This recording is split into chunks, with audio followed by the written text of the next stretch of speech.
Small step every day lead big result.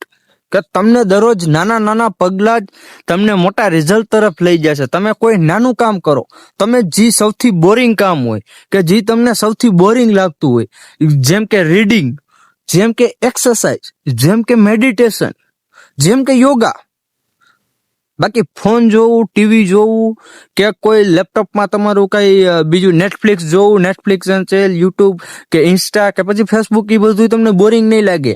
એમાં તમે 2 reel scroll કરશો કે એક એન્ટરટેનિંગ રીલ આવી જાય, તમારું ડોપામિન રિલીઝ થઈ જાય હેપીનેસનું, બરોબર. તમારું 2 રીલ એવી આવશે જે તમને રોવું દેવરો દે તો એ ડોપામિન રિલીઝ થઈ જાય. ટૂંકમાં તમે એને કોઈ બોરિંગ કામ ઉપાડો, જેમ કે તમે રીડિંગ કરો, બુક રીડિંગ કરો. બુક રીડિંગ કરશો તો તમારો માઇન્ડ હે ને બોરિંગનેસ તરફ જાય. બોરિંગનેસ તરફ જાય એટલે તમારો મગજ ધીમે ધીમે હે ને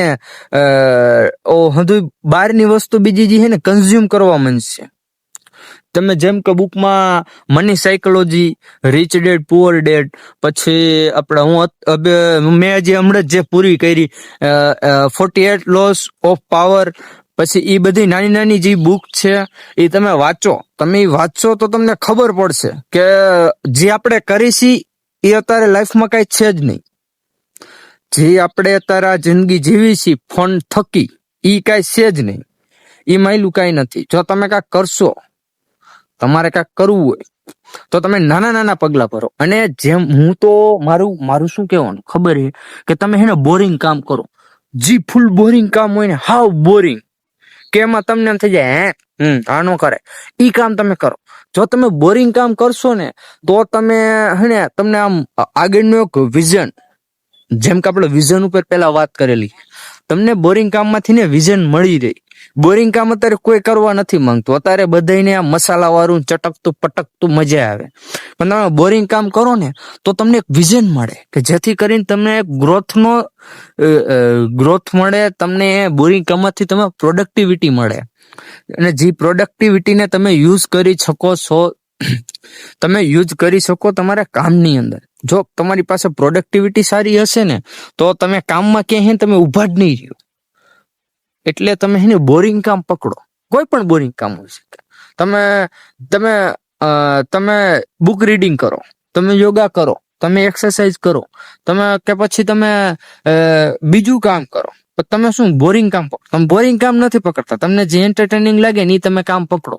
એટલે પછી ત્યાંથી શું તમારો બ્રેન રહ્યો ને રોડ થવાનું ચાલુ થઈ જાય.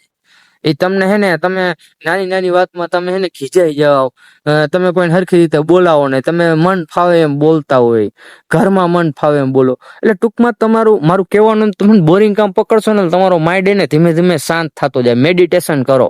જો તમારો માઇન્ડમાં હે ને બહુ આમ ગુસ્સો ને એવું રહેતું હોય ને તો તમે મેડિટેશન કરી શકો. મેડિટેશન થી તમને હે ને આખો માઇન્ડ રહ્યો ને તમારો હે ને શાંત રહે. તારે રામદેવ ચટણી અને કપાસિયાનું તેલ પણ શું હે કે તમે મેડિટેશન કરશો એટલે તમે હે ને જુસ્સો શાંત રહી. તો હવે આપણે વર્કઆઉટ કરશું ને, વર્કઆઉટ તરફ જઈ અને ફિલ્ડમાં જઈને ઘડીક વાર બહાટી બોલાવી અને પછી આપણે વ્લોગ એન્ડ કરી દઈશું. આપણી પાસે આવી નાની નાની વાત હશે ને કે જેમાંથી તમને કાંઈક શીખવા મળશે, જેમાંથી તમને કાંઈક જાણવા મળશે. તો એવી વાત જ હું હે ને લઈને મારા વ્લોગ માથે આવી. હું તમને આખા દીનું રૂટીન હજી નહીં દેખાડું. 10 દી પછી હું વિચારીશ કે મારે શું કરવું, પણ અત્યારે તો નહીં જ. અત્યારે તો મારી પાસે વાતો છે, જી મારી પાસે ખજાનો, જે મેં 2 વર્ષથી ભેગું કર્યું છે, એ ભેગું કરેલું હું તમને 2 વર્ષથી દઈ તમારી પાસે ખજાનું ખોલી. એટલે તમે હે ને જો તમને મજા આવે તમે જો, તમને મજા ન આવે તો કઈ નહીં. મજા આવે તો સબસ્ક્રાઇબ કરો, ન મજા આવે તો ડિસલાઇક કરો. તમને મજા આવે એમ કરો, બરોબર. તો હાલો હવે આપણે વર્કઆઉટ તરફ જઈ, વર્કઆઉટ કરી, બરોબર. હાલો.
તો મિત્રો તમે જોયું આવો કાકા પ્રોડક્ટ નો વર્કઆઉટ હતો, જોઈ લો તમે.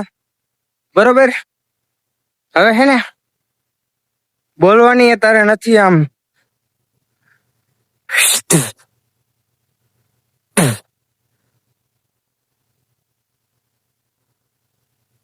તમને કહું ને મજા બહુ આવે હે ને. આવવાની જેવી વાત છે કે શરૂઆત મજબૂરીમાં કરી હતી પણ હવે મજા આને લગાય, એટલે એવી વાત છે. આવું કામ કરું તો જ મને મજા આવે, તો જ મારા જીવને શાંતિ મળે. એટલે હવે હે ને આવી રીતે ડેલી વર્કઆઉટ આવશે. આ તો બધું આજે 10 દિવસ મેં જે વ્લોગ બનાવ્યું, 10 ડે વ્લોગ બનાવ્યો, એ બધું શીખવા માટે હતું. ત્યાં હું કસરત શીખતો હતો, ત્યાં હું બોલવાનું શીખતો હતો, ત્યાં હું કેમ રહેવું એ શીખતો હતો, મારે કેમેરા હારે કેમ વાત કરવી એ હું શીખતો હતો.